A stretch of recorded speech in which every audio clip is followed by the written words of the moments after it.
Willkommen in der Unterwelt. Von hier gibt es Welten über Welten über Welten. Hier habe ich früher gelebt. Und genau hier wirst du auch sterben.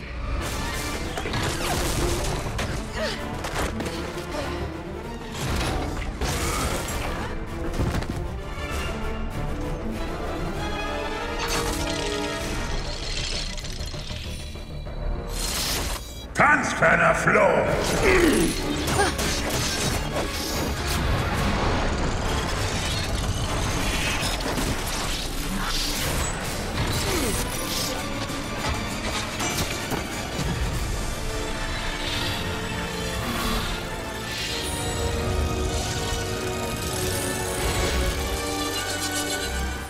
Things are well? Yeah. John, I don't know if I should hug you or punch you because I just got to see 30 minutes of this amazing feature film. I don't know how to call it because it was just so impressive. Well, then I'm the one who should be hugging you for giving us the reaction. So thank you very much. You're very welcome. I mean, the first time I think I heard about this project being on the horizon is more than 1.5 decades ago, probably early 2000s, something around that. It was like 1999. Oh, okay. When we first became aware of it. And the analogy that I make for myself is I've raised 2 kids. And I remember when they graduated high school. It was sort of like, you're giving your child to the world at that point.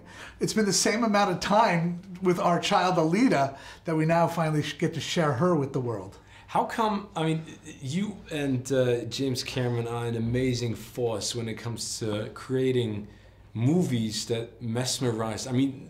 You basically did the 2 most successful movies of all time at the box office. So what triggered your interest and Jim's interest in doing a movie out of this manga series? What I tell people we are looking for in movies that we want to make are movies that have a theme that is bigger than their genre.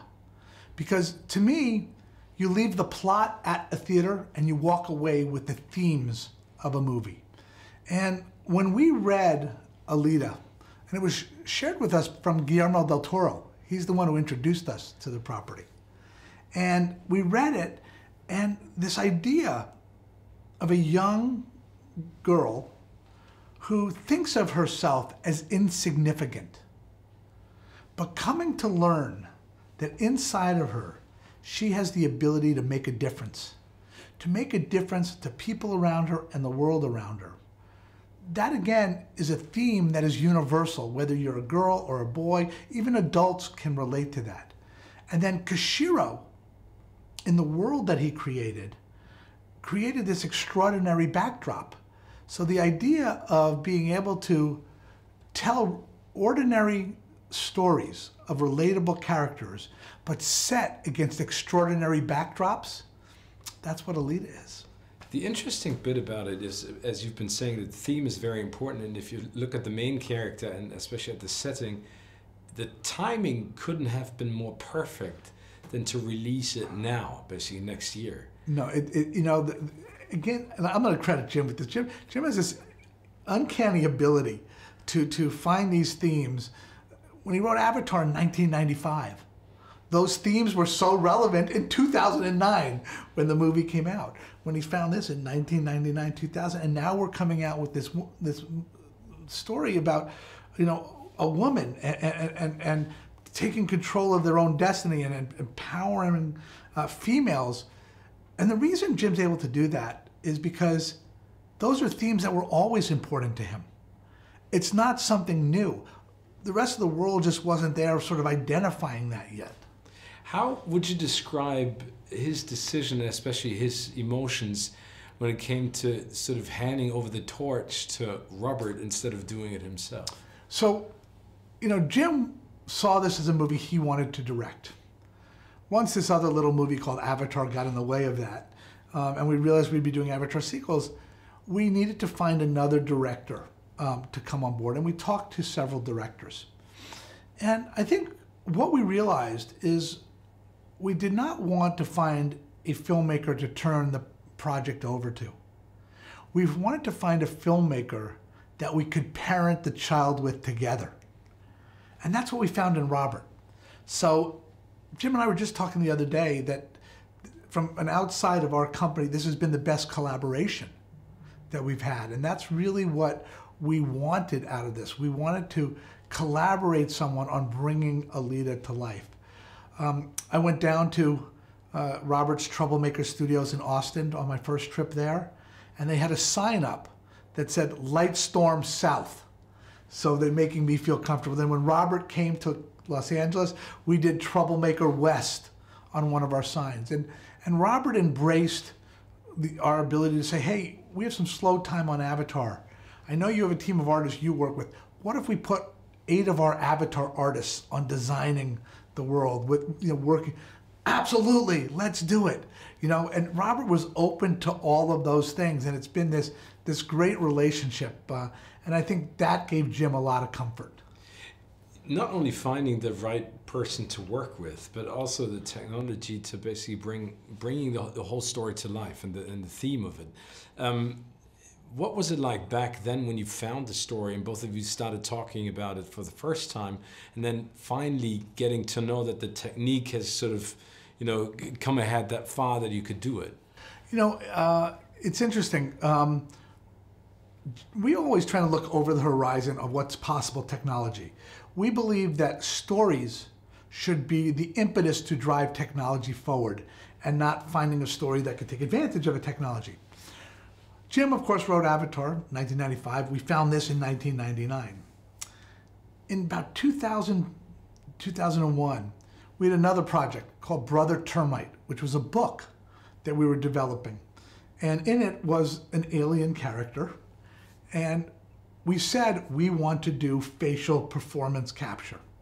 And everybody was like, no, you don't. No, you don't do that. You do it. And we said, no, this is what we want to do. And we went out and we did a test.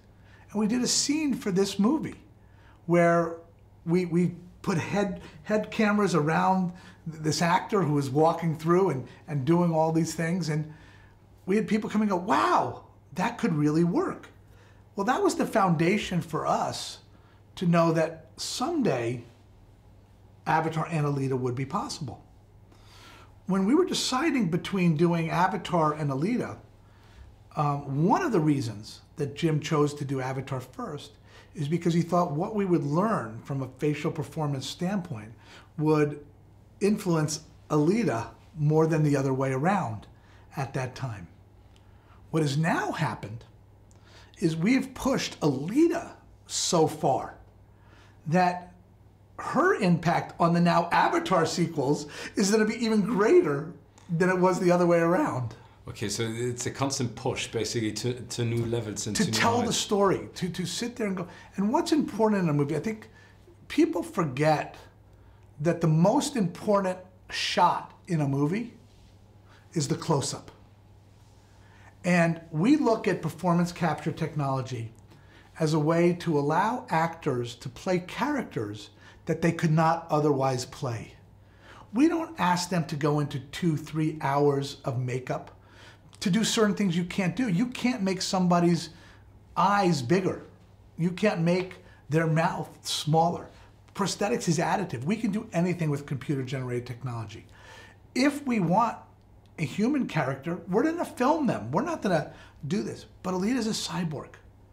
And technology allows us to tell her and create her on the screen in a way that creates an empathy. And I tell people that the eyes are the window into the soul. And by making this character's eyes true to the manga and making them bigger, it's a bigger window into her soul. That's very nice.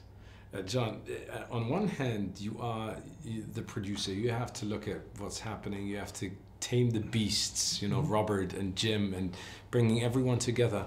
But when you sit down in the movie theater and you see something like the footage that I just saw from Alita, what went through your mind when you saw, for example, the sequence when she gets handed the orange and tears run down her eyes, or that famous line that Robert quoted back to me, do you mind if I'm not 100% human? 100% human. I mean, what goes on inside Jon Landau's head? So there are two things that go on in my head at two different times in the process. One is we'll work, and I'm in every visual effects review. And I'm seeing the shot, and we're seeing it on a shot-by-shot basis. So we're looking, okay, that tear has to do this, and when Christoph wipes his finger, and her face isn't really there, you got to put more tension on the skin to wipe the tear away, and doing all those things. And you're in that moment of the specificity of something. And then you have it together in a sequence. And you watch it, and you go, wow, she's real. She's there, and I feel something. That's phase one. But the more important phase, to me, is when we get to share the movie or the footage. And I'm in a theater with an audience, and they're watching the screen, and I'm watching the audience. I'm watching them react, and I'm judging their engagement to those type of moments. And you mentioned the tear. And that's something that when I was then dealing with Fox in the marketing of the movie, and I'm saying, guys, this is not a superhero movie. Alita's not a superhero. She's a hero. It makes her relatable. She doesn't come into this world with special powers.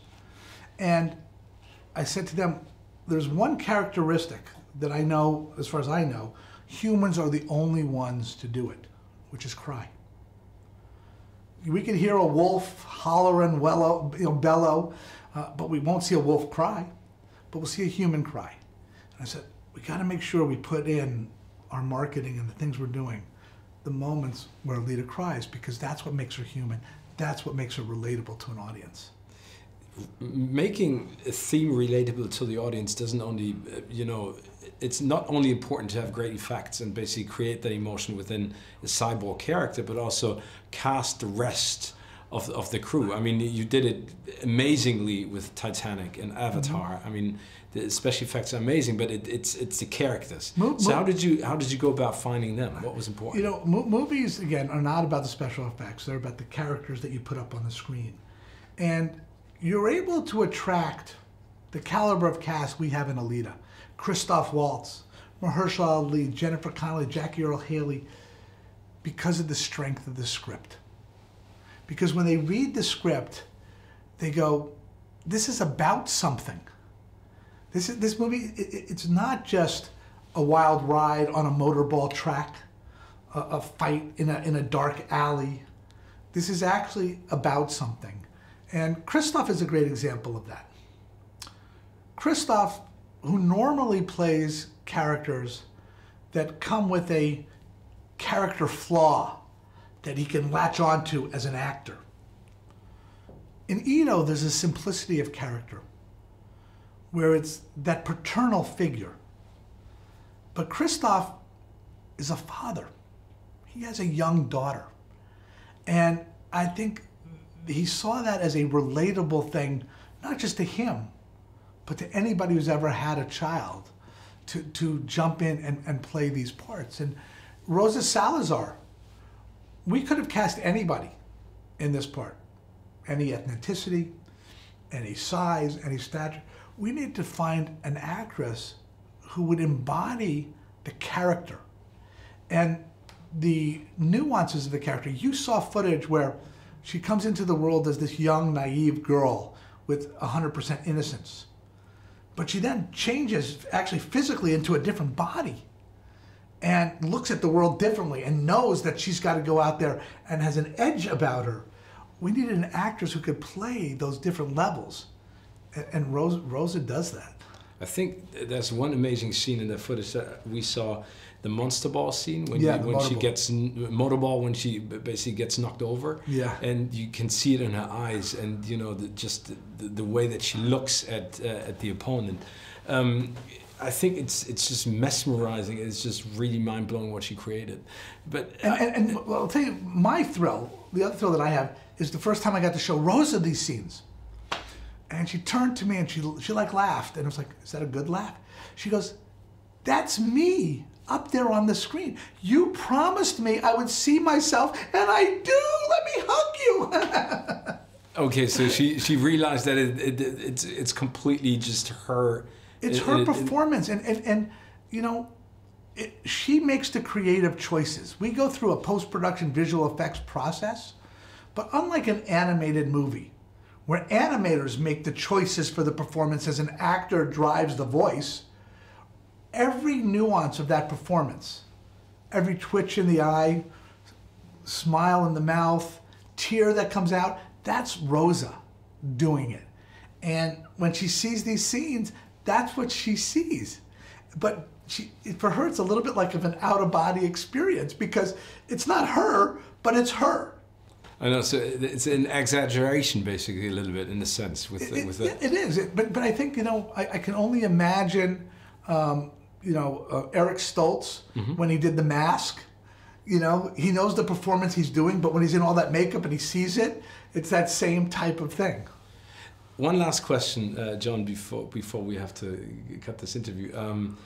Because you just mentioned it, that this movie influences, you know, the upcoming sequels to Avatar. So did you actually work parallel on both at the moment? I mean, working while you're doing, okay. So, you know, one of the reasons why we need to hire another director for Alita is because Jim has been active in the Avatar sequels for a number of years. We have completed our performance capture on Avatar. We had been doing that for almost a year through September. But while we were in live action on Alita, we were in pre-production on Avatar. And that freed me up to be on the set with Robert. It freed Jim up to be available for questions and comments. And that's why the timing of it all worked for us, because it's not a movie we were willing to give up. It's a movie we had to be a part of, and we had to do it concurrently with Avatar, and the timing worked out very well.